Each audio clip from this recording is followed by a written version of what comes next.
sjáið IBVF strákar, þeir eru allir sammála. Já, þeir eru svona næst besta lið eins og staðan. Já. 11 marka sigur Haukarnir, fagna mikið eðlilega. Taka IBVF bara í nefið.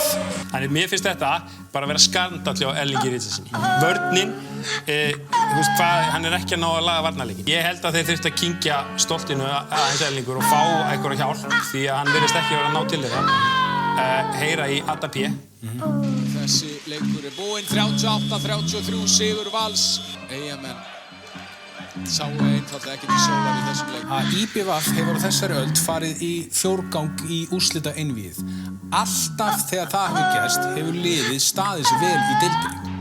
Framarar að leggja Vestmannaeyinga hér að velli í Vestmannaeyjum og Þorsteinn Gauti að skora hér sitt 7. mark.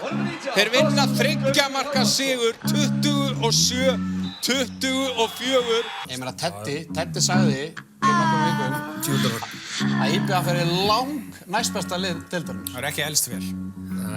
Ég hef átt betri teik sko, ég skal alveg viðurkenna það. Þeir skora 24 mörk í þessum leik. Ég mun rifja upp þegar það líður úrslit. 38-24, 14 marka risa sigur hjá Eyjamönnum hér í dag. Þetta er liðið sem að flest lið deildarinnar þurfa að varast ásamt Valsmönnum. Oft að tala IBVF sem líklegasta lið til að vinna Íslandsmeistaratitilinn. Þeir eru kannski með annað, þriðja, fjórða besta liðið. Nú eru þeir bara komin í úrslitakeppnina með besta liðið, bara eins og staðan núna. Rúnar að fara, Róbert Sigur að fara, þú veist, það er ennþá meiri svona Gulrót. Já, líka, sko, það er eitt snabbt þegar þjálfarar eru að hætta. Þá það er oft bara í sögunni, hefur það bara, sko, kviknað einhvern neista í liði og þeir klára titilinn.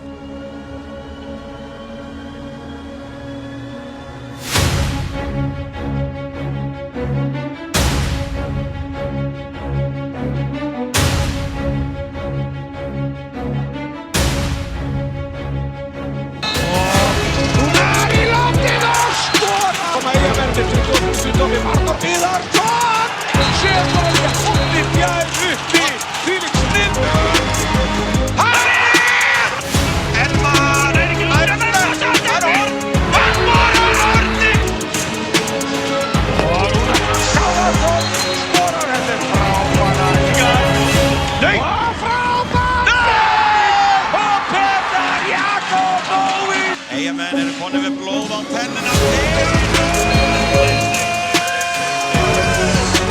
Línusetningi Kári Kristjánsson línusetti á loftunar. IBVF er komið í 1-0 í úrslitakeppninu. Gestunum, Rúnar gólfinu og hamrar í gegnum Aron Rafnefjeg og hér er Eyjamenn konur í forystu. Árið að gera það bara sækir vítakast á þráinn og sjáu þið fögnuðin hjá leikmönnum IBVF. Þeir vita sem að þeir að fara að stíga heim til Vestmannaeyja þar sem geta tryggt sér titilinn á föstudaginn kemur.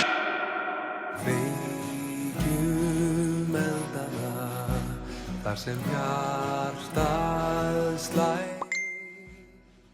Kveikjum eldana þar sem hjartað slær.